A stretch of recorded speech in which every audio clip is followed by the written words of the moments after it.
So according to the internet, a finishing move is a special combat maneuver that is only ever used to cap off a battle, especially one that's already been finished. You get what I'm saying. But today, I'm talking to a duo that is running and have founded a award-winning production company composing music and sound design called Finishing Move, and hopefully they will tell me their moves that they use to finish off in battle. Today on the Fly Filmmaking. Welcome to Popcorn Talk, featuring movie discussion, news, and interviews. Popcorn Talk. We talk movies.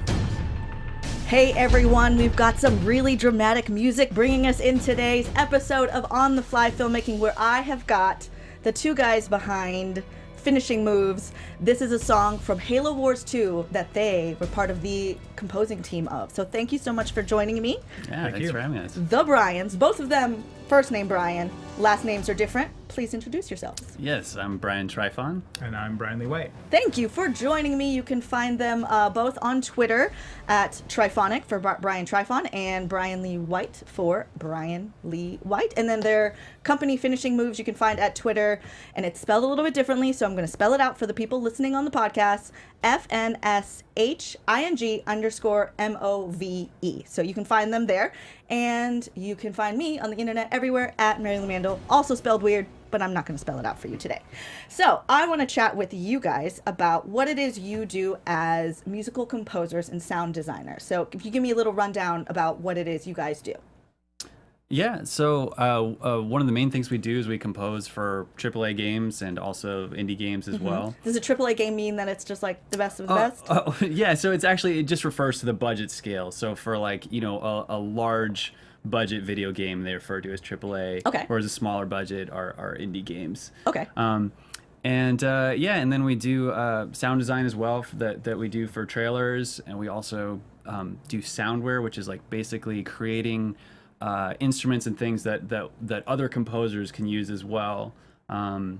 They've got some really cool programs. You call it soundware, but is it software that's for music? Exactly. So okay. It works.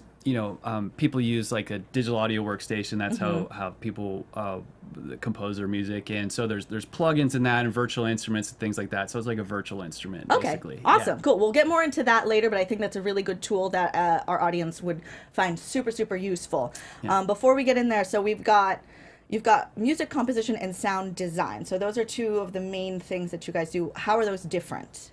Yeah. Because I'm not a music person at all. Like, I'm like, give me a camera, let me point at something, I can make it look pretty, but sound is so foreign to me. So we're gonna make it even more confusing because we actually do most of the sound design we do some literal sound design, but we're really well known for our musical sound design. Oh so my gosh. Okay. Just to add to this whole complicated layer here. So composing is, what most people think it is. You're in the case of film or TV, you're working to picture, and so you're trying to underscore the events that are happening, make them more dramatic, make them more emotional, etc., etc.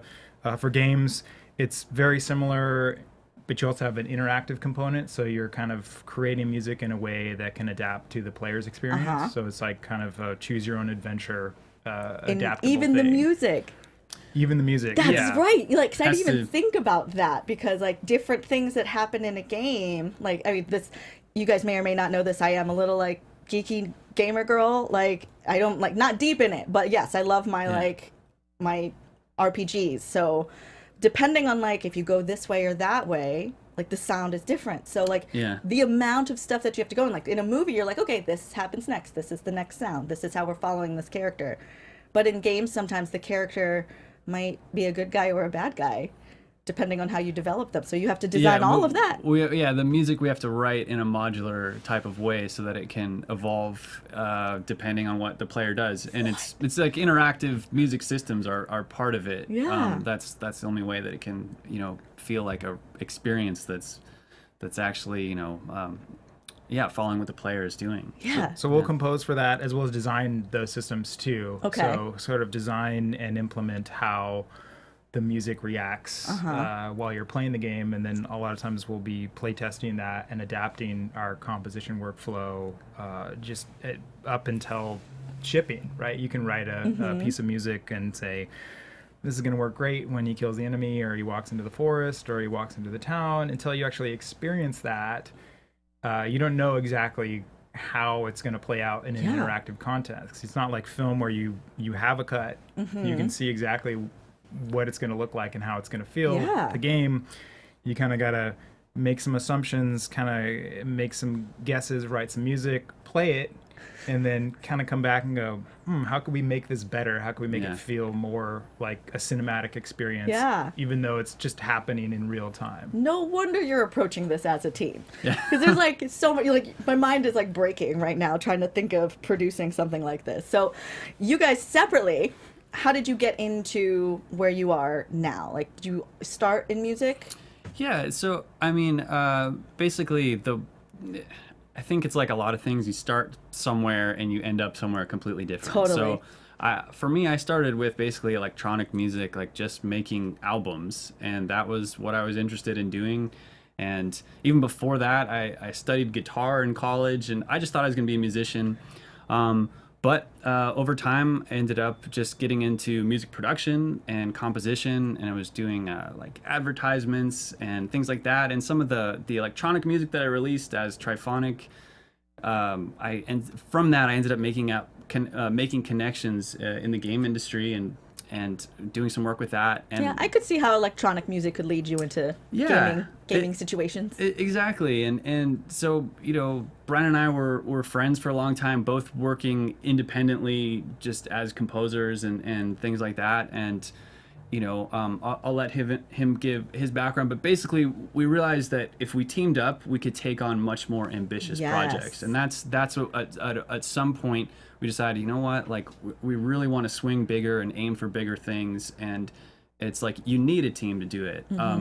And even the people that are out there that are like composers and it's just their name, like behind them, it's always a team of people. So Yeah. it's never just like the large scale stuff you can't do on your own. Right. And then how about you, Brian Lee White? Yeah, so I actually studied to be an accountant.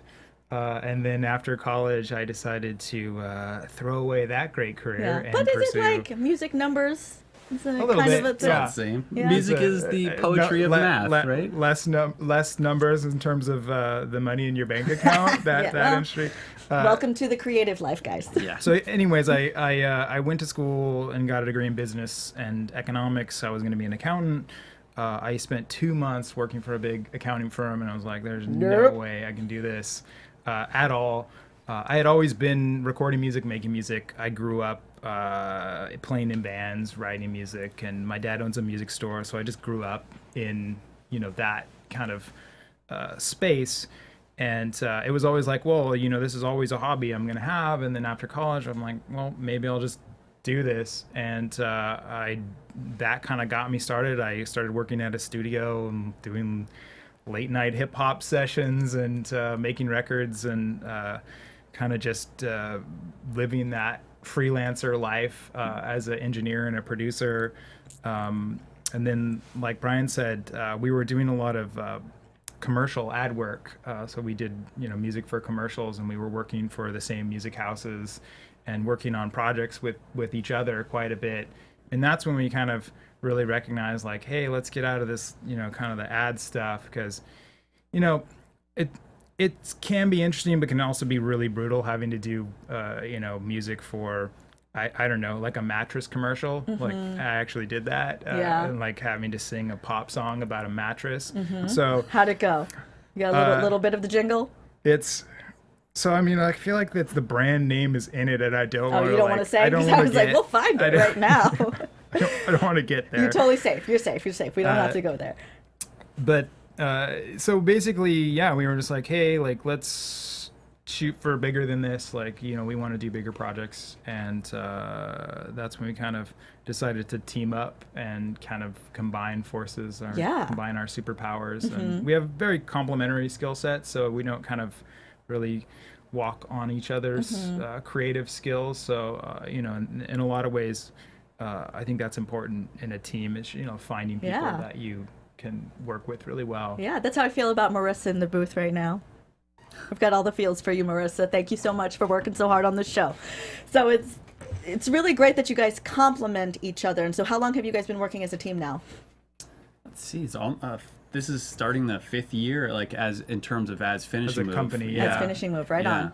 So yeah. And then what was like the first big project that brought you guys together as Finishing Move? Yeah, so it was actually a project that got canceled. It happens. Yeah, but I mean, the work still happens. Like, right, it's yes. still useful. Yeah. Exactly. So it was a large scale project that I don't even know that we can talk about the name of that, but it was Still in the gaming world? Yeah, it was Okay. a game. Yeah. And it was our first opportunity, like that, it was actually great. And it was part of the reason we started the company. It was like this large scale new IP. It was going to be by a large game studio.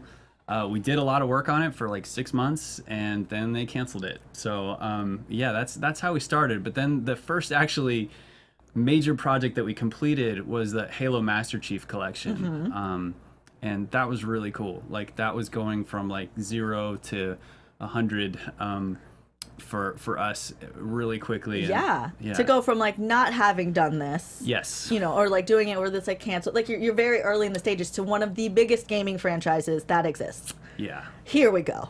Bam. Let's do it. Well, your big project that you guys released last year, both the main gameplay and the DLC content, you guys did the music for along with Gordy Hab. So we're going to watch a trailer for Halo Wars 2.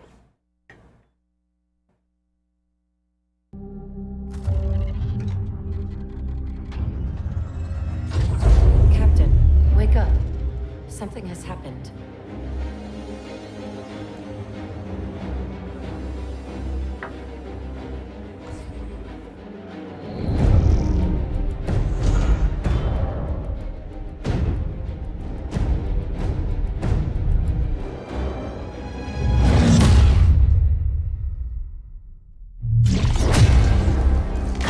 Command, we have a Spartan casualty.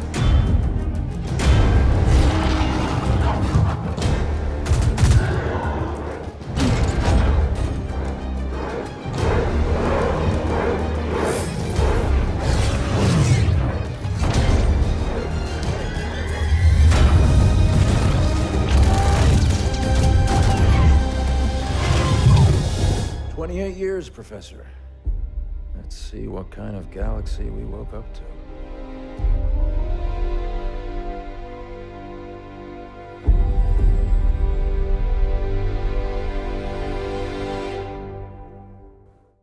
How epic. Is it still exciting to like see these trailers, or you're like, yeah. I'm done with this? Oh no, it was really exciting, and it's still like just I think now, since we're a little removed from it too, it's like you can feel that excitement. I think when you like first complete it, kind of like, all right, I'm done with this, but once it actually comes out and it's in the world, and then you're like, wow, that was actually that was a cool project. Yeah, especially like when your work does get a chance to go and interact with the market, and you're getting responses, and you're hearing like, oh, people are excited about this. They're buying the soundtrack, which you can get on iTunes, right? Yep. Yeah, you can get the CD out in the real world. You can get the iTunes on the on music on the vinyl internet. too. On Double vinyl? red Yeah. vinyl. What? Yes. Yeah. Do you have those at home? You like Yeah, I hanging on do. your walls? Cause, that's really cool. Yeah. Because how many people have their music on vinyl now? Yeah. No, it's really cool. We're Good excited hit. about that. And then, so were you guys already Halo fans to begin with?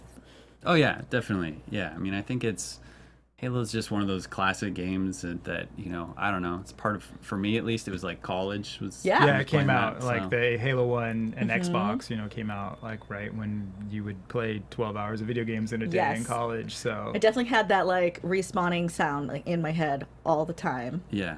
Because I would definitely be the one that died all the time. I was not good at this game, but I am familiar with with the gameplay. So Yeah.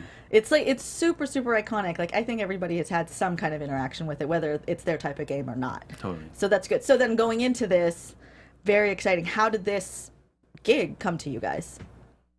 Yeah, so actually, the audio director on the project that works at Microsoft, he's someone that we had worked with before on other past Another Halo Halo, projects. yeah. And so he's like, yeah, I want Finishing Move. I want the Bryans to do this. And then he was also the one that had the idea for Gordy Hab, who at that time we didn't know. Because we were familiar with him from his he also had done the music for Star Wars Battlefront. Most recently did Battlefront, the second Battlefront. And we're like, yeah, this would be great. And we're hoping that on a personal level that it'd work, because like anytime you're collaborating with people, that's always the wild card. Like, are they going to be cool? And fortunately, Gordy is awesome. Yes. He's like a great dude. He's become one of our best friends.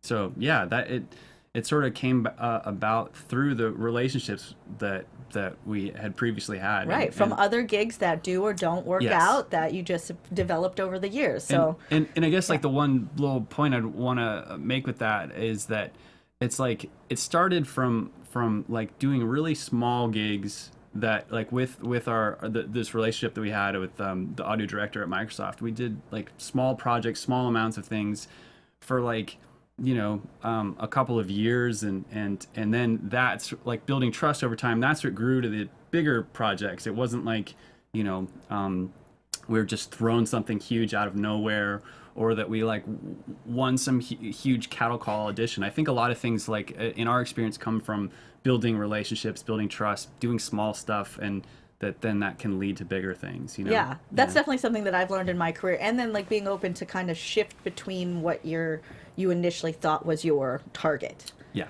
You know, like, so like for me, it's never been like the big casting call that like, oh, I won the lottery. Yeah. It's like, that's never the thing. It's because like, oh, I did this weird little gig here that like introduced me to this person that kind of taught me a little bit about this. So then I could apply to this. And then you find your way into wherever you are right now, which then is going to lead you to something else even bigger and better. Absolutely. So like this is just like another stop on the roadmap. So it's very exciting. Yeah. So okay, so then going back to like the difference between like sound design and composition. So in that trailer that we listened to, like, so if they're dropping a helmet, right, the sound that hits, that's part of sound design. Yes. Yeah. But then the music that's overlaying That's there, just composition. that's composition. So you guys, with Gordy, who is typically like orchestral style. Yes. And then you guys are more electronic style. Yes. Yeah. And this project made you guys meld those things. Did you also do sound design on Halo Wars 2? Or that was a different department? not that trailer, not Halo Wars. Yeah. Gotcha. Okay, so, but that's the type of things that you would do in other projects. Yes, we could do a helmet sound dropping on the ground and put it in it. Yes. Right, but that's what, like, but then you were talking about musical sound design. Yes. And is that like music cues for when you like go into a room? So it's more of like designing the sounds that would be used, like that people would use for creating music. So like a lot of composers, like their skill isn't necessarily creating sounds from scratch. It might be writing music, it might be recording it, but there's also people that like design like you know, like synthesizer patches and things like that, or other sampler instruments and things like that. And that's more musical sound design and sort of stuff that borders between sound design, like the sound of a helmet dropping, and music that's in that middle ground that's like textural. That's what I would consider musical sound design. Like it's not a literal, like it's very common, you see it a lot in trailers where there's not, there's sounds you hear like whooshes or boomers or rises or things like that, or kind of chopped up, you know, kind of sounds that they're not literal. It's not a literal sound of someone picking up a coffee mug or something like that. They're just sort of sweetening that kind of really intense little 2-minute experience. And so those sounds kind of, they live in this middle space between, like, they're not music because they don't necessarily always have, like, you know, a theme or a melody or a rhythm, but they're not, you know, it's not a literal Foley sound or like a sound that you would get in real life from this item. Yeah. It's so interesting. And that's the kind of thing, like, I think you would even mention that it's a little intangible where a lot of people don't quite, like, I don't get that that's happening, but I know I've felt that happening. Yeah. Like, not being a audible and musically inclined person, like, I know there's something like juicier about this thing, but I can't figure out what it is. Yeah. And that's where it's really, really valuable. And I mean, the line also between sound design and music is really interesting because there is no, like, there's a lot of gray area. And I think that's what excites both of us too, is that gray area where it's like, where does sound itself become music? Because music more or less is just organized noise, you know, like that's what it is. So it's if you've seen the movie the Arrival and the score that Johan did for that, like, there's a lot of moments where there's these sounds you're hearing and you're not sure, is that part of the score, or is that like a sound that the aliens are making? Because it's like, it might be pitched and it's kind of creating this mood, and it's very, it's almost like you know, you don't know where the score ends and the sound design begins in some of the films that he does, and some other composers, you know, they work kind of in that gray space, and we love that kind of where there's not... Arrival's a very good example of like where the sound design and music all blend so well together, just to create just a mood. It totally does. You know? And I watched that movie on an airplane. I had no idea what I was getting into, and then I was like, "What is this feeling? What is happening?" Because you're in like headphones, and there's just like this hum around you already from the airplane, and it really neat experience to watch it that way. Also, because I was like, I'm gonna get abducted at any moment. This is going down. Okay, so then like I love that we're getting into talking about the sounds that are helping to tell the story because they're creating a mood. Did you guys use a lot of that? How did you utilize that in the Halo Wars 2 soundtrack? Yeah, so I think one of the things that we were trying to do was tie together the like more electronic sounds with the very organic sound of the orchestra. And you need some kind of glue to have that like hold together, because like contrast is great. That's like so when you have very electronic sounds, you have orchestra, like the contrast is good, but we also wanted something that would help pull together. So our sort of challenge was like, how do we create a bunch of sounds that will work really well with the orchestra and that work well with other electronic sounds and percussion and things like that will glue this all together. And so for that, we basically had to just create our own sounds, and that actually led to us creating an instrument, like a virtual instrument that actually became a commercial product. It's called Posthuman.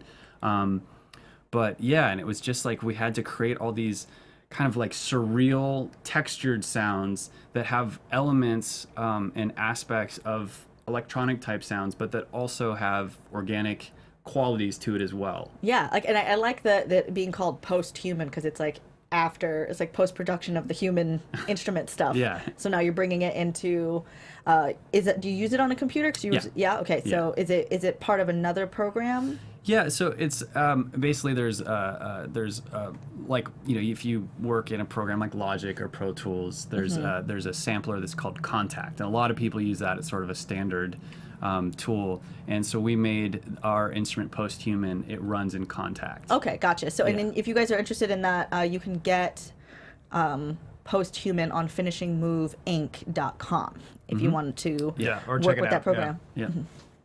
Yeah, good. Okay, so then explain to me a little bit about how that can be used. Sure, yeah. I mean, so a lot of it, I think, is for just creating the setting and textural mood of a piece. I mean, at least that's you know, that's how I think about it. What's interesting is once we release it as a product, people use it in a lot of different ways. Like a lot of people use it and they do their whole like melodies and things like that. Okay. And then are you getting like music that people are making? They're sending it to you with that. That's so cool. Yeah, it's really cool. And like some people are using it in a lot of stuff, like, you know, like TV shows and movies and trailers, and like, you know, we'll like hear some of the sounds sometimes, be like, oh wow. Yeah. It's like, and then sometimes you wonder, it's like, man, should we have sold this? Yeah. Should we just be keeping this ourselves? What I would say it's really, really good at, just as if you want to call it a cheat or a hack or something, like to create like a really nice underscore.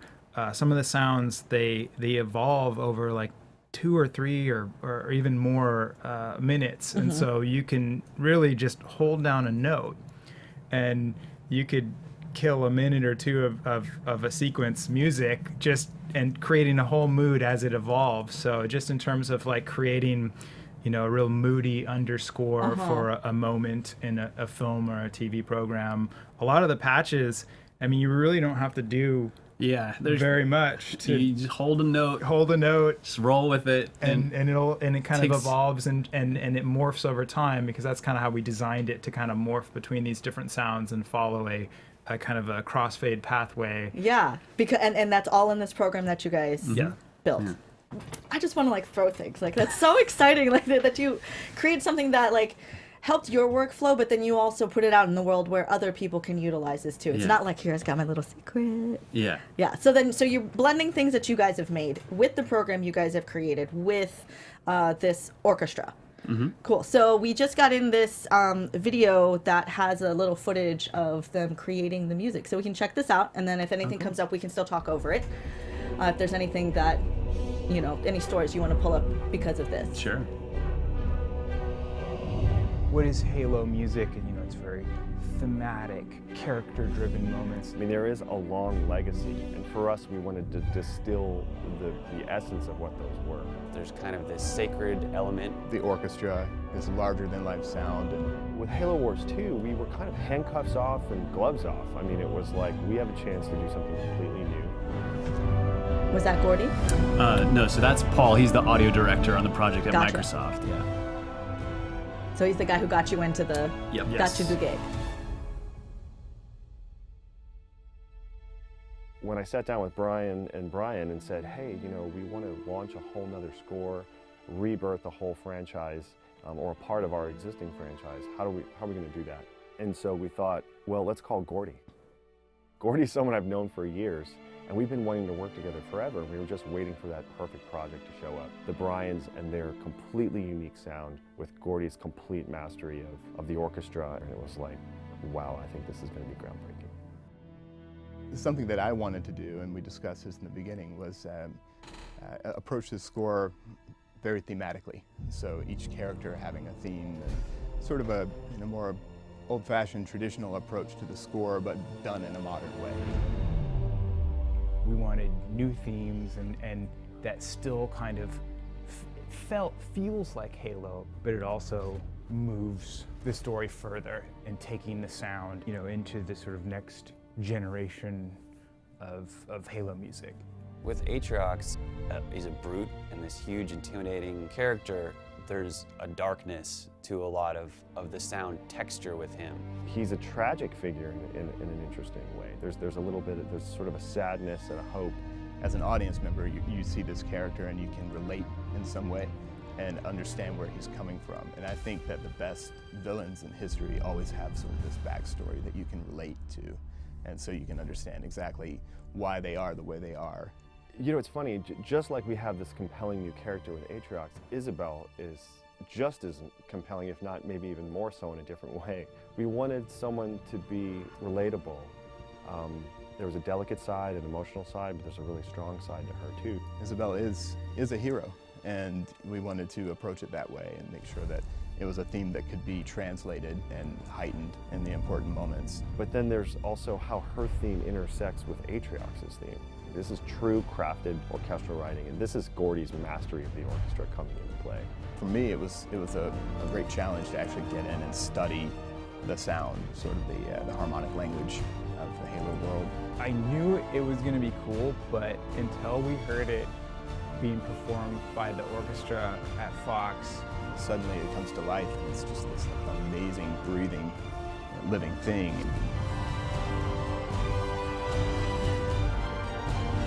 Gosh, it's so wonderful. And you guys got to be here during this, oh yeah, the whole composition. We for the recording session and everything, we were the producers on the project, so we were dealing with the budget and doing all that, booked that session, and so it was. Oh, you had to do that work.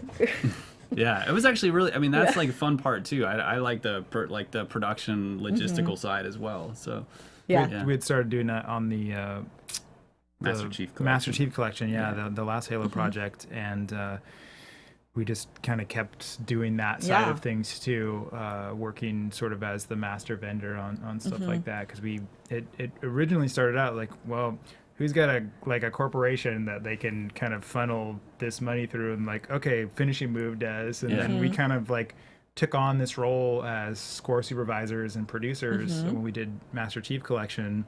And first time through, like booking orchestral stages and orchestras, and this is like, these are like 6-figure kind of dates that you're having to scary the first time. This is a little scary, but it got to be, like you said, it kind of it's a fun part, it's an interesting part. That you don't always work those muscles when you're composing, so it's nice to kind of have other stuff that you can think about. And I think it's really great that you guys do both sides, like creative and the administrative production side, because I have to do that sometimes too. And then so right now, working on a pretty large product, where the big numbers come in and you're like, oh my gosh.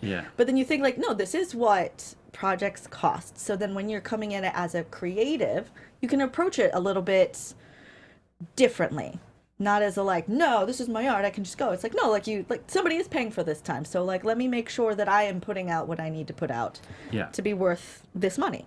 It gives you the whole picture of what's happening and a much greater appreciation of that.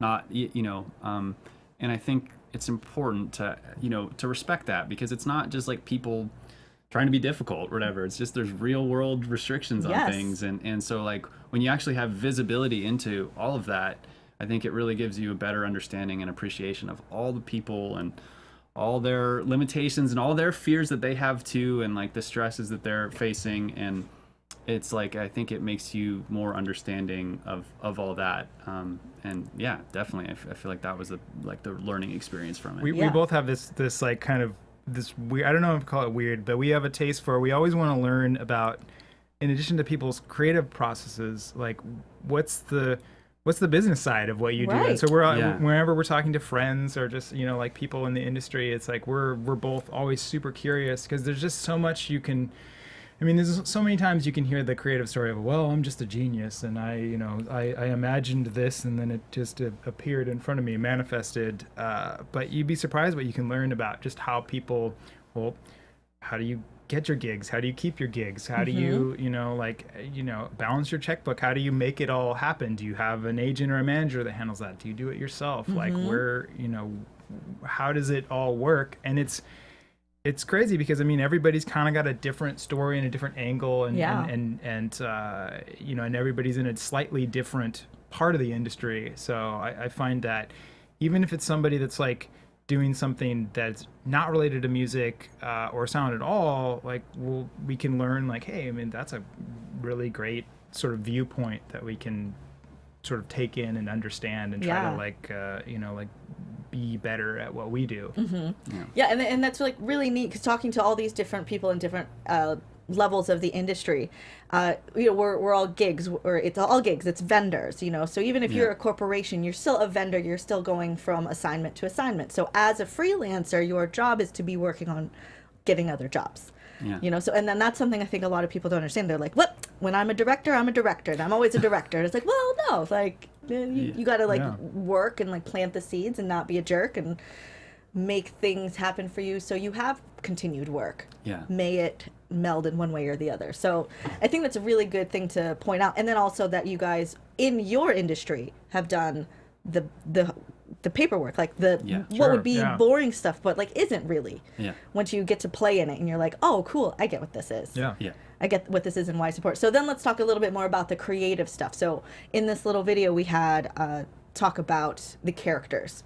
With what you guys were doing, did the characters inform a lot of that, or is that more in the orchestra stuff? Oh, it's both for sure, because the characters and their whole their image, it has to be translated not only in the melody, but and also we wrote a lot of melodies for things as well, and character themes and stuff like that, but also in the textures and the sounds, it all comes together to sort of to create a certain feeling and to personify the character, basically. Halo has this heritage, if you're not familiar with Halo music, it really has this strong heritage of both electronic and orchestral, and then there's even some rock music that comes in. When we did a lot of the Halo stuff, recorded Steve Vai for the Halo Anniversary 2, that because he actually was in the original Halo 2.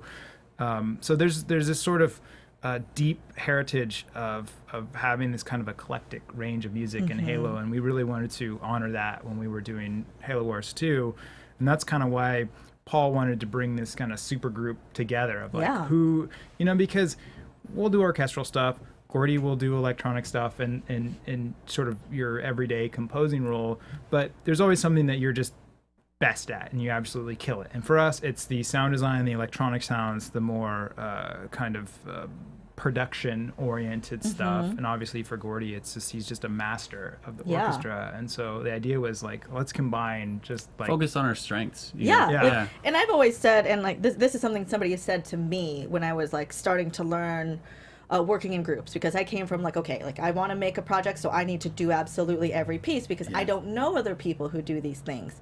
But you find these people who are good at it, and let people do the things that are good at. Absolutely. You know, like it's okay to outsource. It's not even outsource. It's okay to collaborate. Absolutely. And let people shine in the thing that they shine at, because what you shine in is not the same thing. Yeah. And it can complement each other. And I think that's what it sounds like you guys with Gordy and even with each other. Yep. Yeah. So then what even do you find between the two of you are the differences and similarities, and how do those work together? Yeah. So I think I'm definitely more, I have less logical thinking, and I'm just sort of more the artist out there, and he is more organized thoughts and wrangles everything. The accountant stuff? Well, I mean, not even that, but it's just so like even just with like I can get lost in the details. Brian's very good at not getting lost in the trees, like seeing the whole forest and getting stuff done, finishing stuff. And I think really like I'm good at the special sauce, and Brian is good at literally everything, but particularly like wrangling, and also just like having me focus too, of like getting me in line and getting stuff done. So I think I don't know, how would you describe it? I mean, it's kind of like if you were going to describe like the relationship between an artist and a producer in record making, or a director and an actor. Like you know, he will go out there to the ends of the earth with his creativity, and I will often, you know, kind of curate and guide and kind of, you know, rein it in to like, okay, well, we actually have to like complete some work, turn it in, and get paid for it. So let's this is great, this is not great. Let's work this, and I'll shape this into that, and then and go out there. And so it helps, because I think in terms of this team, you know, oftentimes what you'll find in just sort of solo acts, you have a composer that's like really creative, but they can like never finish anything or get anything which done. I think that's usually where I fall into, because like I have this mantra, right, where I'm like create, release, repeat, and I will get stuck on create. Oh yeah. And then the release part, like I'll just skip release and just keep making, and then you're just like hoarding your stuff. But like partnering with somebody who's like, no, we need to make this a business. Let's look at this. Like if we put this out, we can now have funds to grow to something bigger. Yeah. And also, I mean, like not to sell Brian White short, like he's also has amazing creative ideas, and then also is an amazing engineer, like in terms of the mixing and just getting the sound quality to be like top notch. So which are skills that like just take me a lot longer. So it really is a good like complementary skill set. Totally complementary. That sounds like really awesome. So then with Halo Wars 2, we've already had the main game, and then when they did the DLC, did you know that was coming already? Yeah, I mean, we knew pretty soon. Okay. Yeah, so because it's like successful, the game is successful, and they're like, okay, let's expand. Right. Gotcha. So what, as far as time frames, like how long did it take to do this? Because I know games take a long time. Yeah, it was a long time. I believe we started in 2015. Was that right? Yeah, it was like early 2015. We had sort of conversations about. Gosh, your life has been Halo Wars 2 for years. Yeah, so it was really like 2016 was the main year of like really working on it, and then it came out in February 2017, and then the DLC was in the fall of 2017, so like October or September or something. Right. It's pretty common with games. I mean, because we're in one right now that we're working on. That's we've been like working on it since 2015. I feel like too. Yeah. And they take a long time. Are we allowed to talk about what this new project is, or no? Probably just not. cryptically? I don't know. Okay. Not yet. Yeah. Cryptic new project that you're working on. I'm glad to hear you guys are still working. It's gonna be cool. It's gonna come out this year. But we're not always writing during that time period, because the game process, they generally get composers involved. I mean, sometimes they wait until they're done at the end and try to get it done in 2 months. But in our experience, they get the composers on fairly early in the process, because they want to sort of prototype what the experience is going to be like. Right, so yeah. They're doing testing, like you want a full experience. Totally. Okay. You have what's called a vertical slice, where they'll actually make a complete level or a complete playable experience. And they're doing this sometimes like 2 years out before the game is actually going to get released. And they'll do that all the way. They'll do the music, they'll do the sound, they'll do the dialogue, the level will be a playable level. And they'll take that and all the teams will go back and learn from that. So music, we did a vertical slice for Halo Wars 2, and we learned, oh, we need to do this, this, and this for our whole game. You know, we Just did to one make it work better, level Yeah. and kind of decided, hey, we need this kind of cue because, you know, it's really going to help this experience, you know, kind of take it over to the top. And so, you know, we won't always be writing in that sort of 2 or 3 years. You know, they'll kind of be like, you know, onloading and offloading depending on where they are developing the game. So there can be kind of like pauses and things like that. Right. And then are you picking up other things in the middle? Absolutely, yeah. So we're usually, I mean, the nice thing about sort of the team kind of thing, and we also have another assistant that works for us full time. It's just that we can kind of take on more than one project at the same time, because you kind of have to when it's like these projects that they take, you know, they last 2 or 3 years.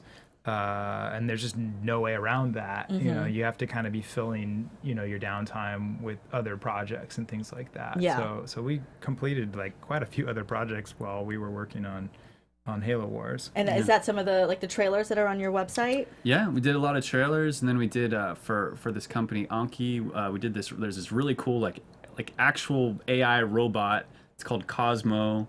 We did a bunch of work for that. They have a car. Overdrive. Called Overdrive. Yeah. If you look up Anki, basically we've worked on their products. all their products. Anki, Anki. Yes. Cosmo, Yeah. COZ. Oh, he's so cute. Yeah. Yeah, well, see, maybe Marissa can pull some of those up. So you did some sounds for this actual little robot? Yeah, we did. We worked on the music systems. The music systems for that, and we did all the music for Overdrive. Yeah. We actually worked on Cosmo with Gordy too. So that's another project we brought him on. Yeah.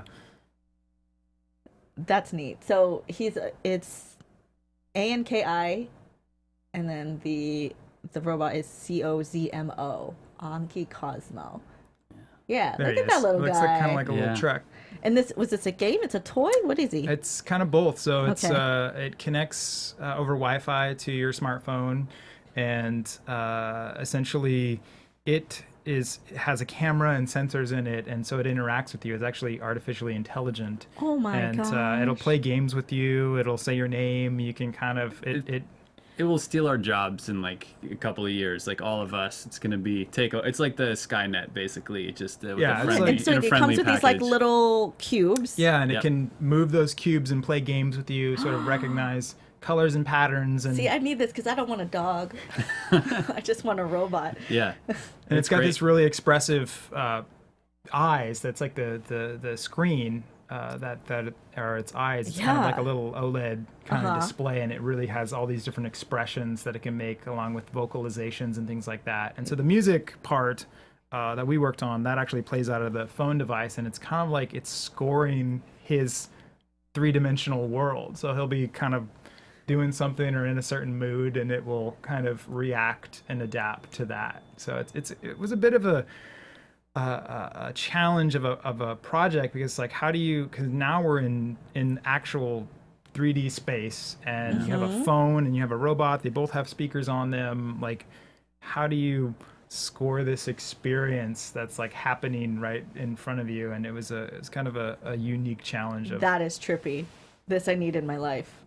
It's fun. If anybody out there is wondering, I would like the collector's edition one because he's like sleek and gray versus this other one who's got like looks like a toy. The other one looks like a robot I'd have in my house. Like I have like everything hooked up.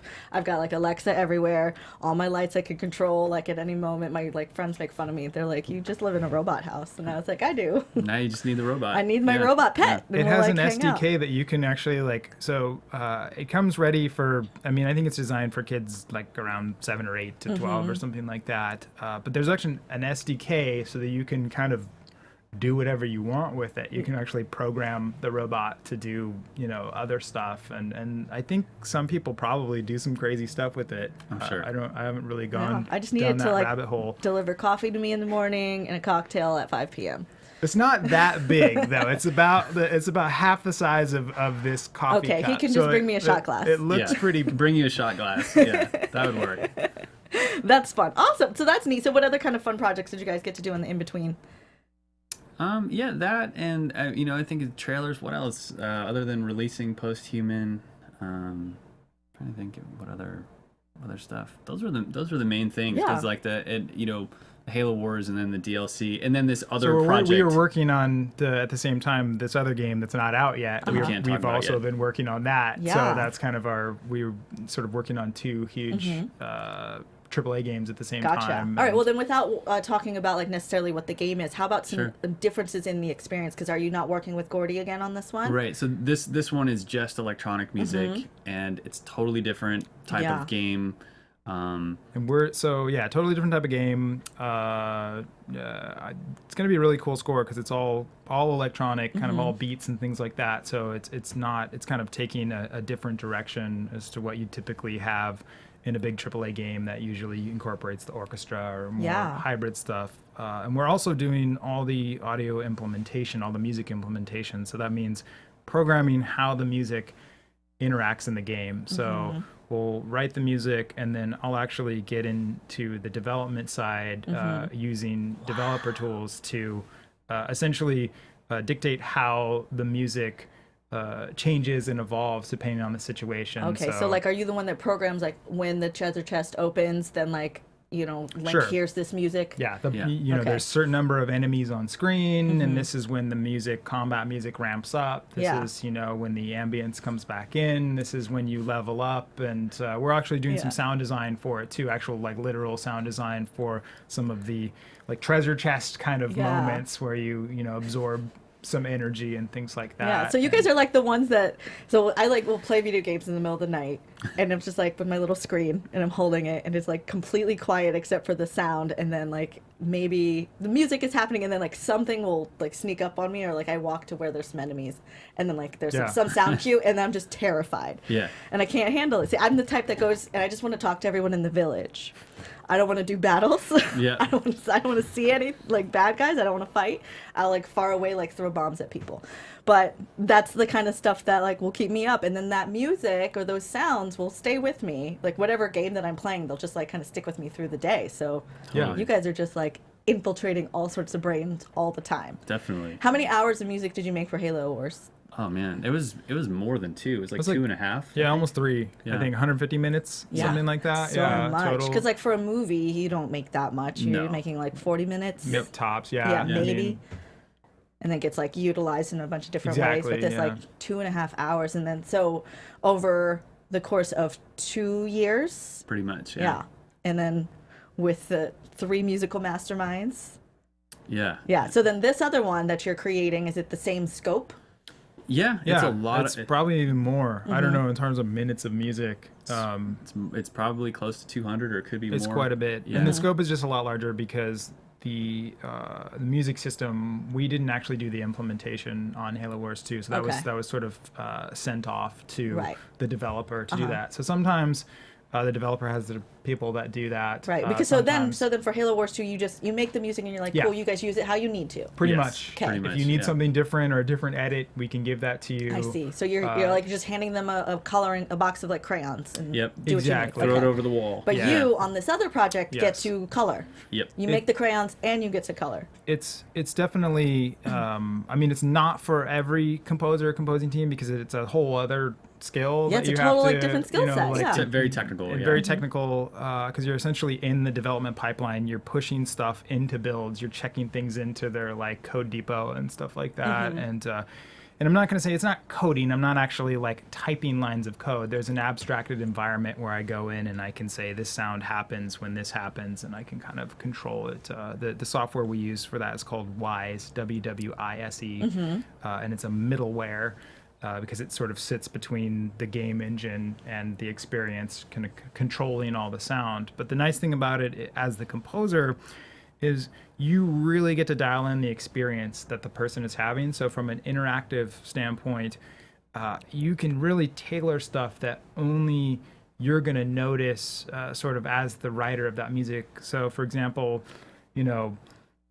if a transition is 1 bar instead of 2 bars, until you experience that, you don't really know how it's going to feel. So I can experience it, feel that, and go, wow, that transition is way too long. It's going to be way more impactful if we shorten this, add a little symbol here, add a little fade there. and the whole sort of experience that the user gets sort of at the end of the day is that much more, because it's like the composer is really crafting the score very similar to how, like, in a film, you're like, I know how every scene is going to hit. I know how everything is going to be experienced. Yeah. And sometimes when you, and this is in our experience and a lot of other composers we've talked to, sometimes when you write music for a game and then you kind of just chuck it over the fence and let them kind of put it together, sometimes it can come back and you can be like, whoa, okay, like that's not how I would have done that transition or used that kind of thing. And so it's like you're hearing it in a way where you're like, man, I wish I would have been able to kind of test that and gotten in there a little bit. And I mean, it's a double-edged blade, because sometimes you're like, no, I don't want to get in there and mess with that. Like, we want to be done with it. But then that's like where the approach is different than, like, if you have a film, they've given you a scene, you know, or you would like hope if you're at the point where like they give you a scene, then you're like, okay, I put this music, I can see how it interacts, it's good or it doesn't, or we can like shift this way. But this one, you're like, here's some themes, here's some characters, here's some things that kind of happen. Yeah. And you don't actually know what it looks like. It's just kind of at the mercy of these people. Yeah, you might get to play test it. You might not get to play test it as much as you want to, and you might not, even if you do play test it, they might not have the resources to go back and change things, or you might not have the resources to go back and rewrite stuff. Whereas when we're working and implementing at the same time, I can make changes to the music before we even submit it for review. I can go in and go like, okay, this is how the experience is going to be, and then send it to the audio director and go, check out how it all works together. Do you have any notes on this? So I can kind of really dial it in without having to kind of go back and forth so much on so how does it sound as a piece of music versus how does it actually connect. And then do you find that as a like for the product that you are sending out to your client, do you feel better this way? Oh, absolutely. Yeah. I mean, just in terms of the result, I mean, it's more work, so it's stuff that you do charge more money. It's an actual, it's a job that someone has to do. It's not sort of it's not like an add-on. Like that's a whole other person or department. Exactly. Yeah. When you're doing it, somebody, if the game studio is doing it, they have somebody that is doing that they're paying, you know, on staff. So yeah, when we do it, it definitely, I think that there's a more coherent experience. And is this something that you asked for, where you're like, on this one, can we do this? Or like, how did that come about? No, it was more of they were hoping that we could do it. Okay. Because it helps them. Helps them. Yeah. So and then it's like your company growing. Like you're just like, let's add some more things. Yeah. So we're like, because we had done it on actually the Cosmo project. We'd done it on Cosmo and Overdrive, and so that's when we sort of started. I think it was probably in like 2014 or 2015. Yeah, 2015. So we had no intention of getting into this side of the business. Yeah. Like when we first started doing games, we're kind of like, we're composers, like we make really cool music, and then like we don't want to mess with this. Some other geek's gonna tie it all together, and like, we're gonna just be rock stars. And then a project came around, and they kind of said, well, you know, we don't have. Anki at the time was a smaller company, and they're like, we just don't have someone to do this. Like, so if you want to do the music, you're also gonna have to do the implementation. And we're just kind of like, okay, like, all right, like take the gig, you know, let's do it and on the fly. And we totally figured it out, and you know, made it happen. You know, that first system was like very like, I was like, whoa, okay, like I'm nervous about this, you know, I'm gonna make it work. And but after that, you know, like after you do one, you're just kind of like, oh, I got this. You know? And, I think that's so great. And then it's a really good example for anybody in any spot in the entertainment industry is like, maybe you do get thrown something that's not normally your wheelhouse or your department, but for some reason production feels like these can be lumped together or would benefit the project if you lump it together. Take it on. Do it. Oh, totally. Take that's a lot of what we do is because of that. It wasn't that like, oh, this is what we want to do and this is our plan to like get into all these things. It's just kind of like, you have the opportunity and you're like, yeah, I think we can figure this out. I think we can make this happen. And you find a way to do it. And then especially like the first time it's scary, but once you're done, you feel so much better of just like, wow, okay, I can do this. And you know, you can take on so many more different types of things and have a lot more opportunities because of those new skills and new. Always expand your skill set. And like, don't be a jerk is what I say all the time. So along with that, on that note, what are some other tips, tricks, advice that you have for creatives that are looking to get into music or entertainment, filmmaking, anything of that sort? Yeah, I'd say the biggest thing is don't underestimate how important it is to be just a good team player, a good buddy, a good hang, just like a good friend, or just a person that people like being around. How much that affects your ability to get work, retain work, just, in terms of career. It's like everyone, I think when you're young, you think it's like, man, I'm just the best at this and I'm just killing it. And like everyone's going to want to work with me because of that. And really when you start working in groups and you start like pulling long hours and things like that, at the end of the day, people are like, man, I'd rather just work with my buddies and we'll figure out how to get this done. And you see that happening just all across the time. industry. Yeah. And there's a reason for it. I mean, it's like people want to kind of be around people that they like. Yeah, well, because like the the nature of this work, whether it's gaming or filmmaking or like creating entertainment, even theater, all of that, you are spending more time with these people than your family. Oh yeah.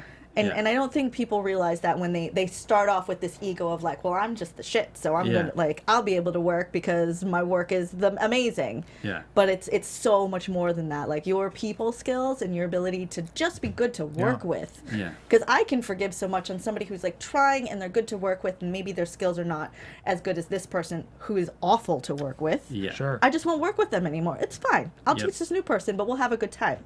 Yeah. No, it's so true, because it's assumed that people are good. If you're like in a position to be able to work, like you already should be good. So that's not what you need to worry about. But I can't assume you're not an asshole. Oh yeah, 'cause there's so many people, and I mean even on our end too.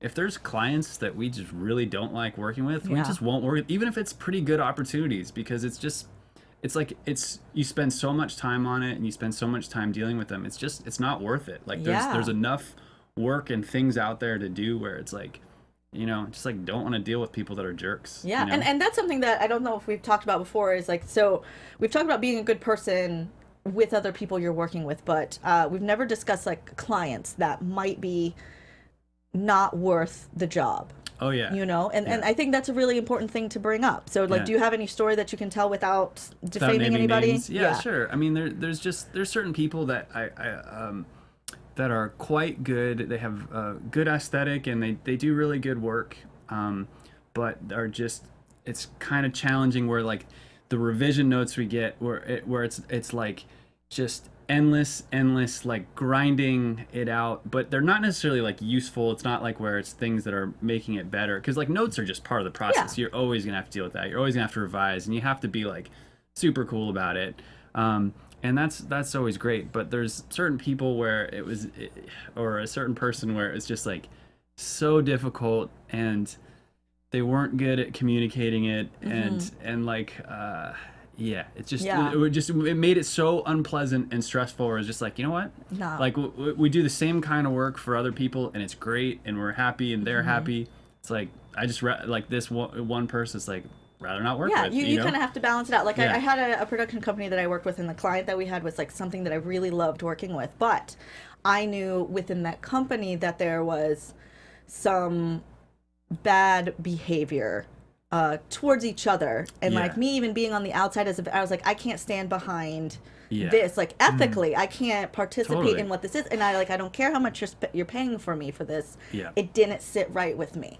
So you'll find other work. Yep. And you can leave gracefully. You don't have to be like, suck it. Oh yeah, totally. Leave gracefully. You don't burn any bridges. I mean, it's like, it's a person I'm friends with. I like them as a person. It's just I don't like working with them. Right, and then that's totally okay too, because you can still have this positive relationship. Absolutely. But you don't have to work with them because there's lots of clients in the sea. Yeah, and I think what you're saying about ethically too, it's like you want to be able to sleep at night. Like that's important. And so I think it's like you definitely have to trust your instincts. It's not like, I think one of the reasons we've actually been able to achieve some of the things we have is by like not being afraid of like turning things down, not usually because of ethical reasons, but just because of like, of opportunity costs of like, well, we're trying to do something different. But like, it's always scary to turn anything down, because you go, well, what if this is all that's ever going to happen? Or like this would lead to other things. And it's really hard to do that no matter what the reason, whether it's ethical or just like,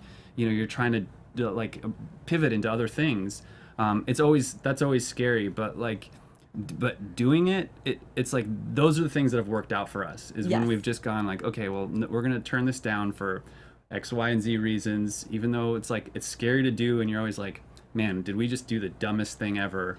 But in those situations, like more often than not, those have worked out much better for us. Like Yes. we've been able to get the opportunities that we were actually, trying to Because you aim made the for. space for the right thing to come to Yeah, you. That's yeah. awesome. I think that's really wonderful advice, and I definitely think everyone out there should work with the guys of Finishing Move. So make sure you guys check out their Soundware Posthuman. If you're working on your own music, you can follow them at finishingmoveinc.com, finishingmoveinc.com, also on Twitter at Trifonic, it's TRIFONIC. awesome, and At Brian Lee White. awesome. Thank you guys so much for joining me. Thank you. Thank you. Make sure you guys follow them. Make sure you guys go play Halo Wars 2. Listen to all that awesome music. Go get the vinyl or otherwise of the soundtrack. And I'm Marielou Mandl. You can find me all over the internet at Marielou Mandl, and we will catch you next time.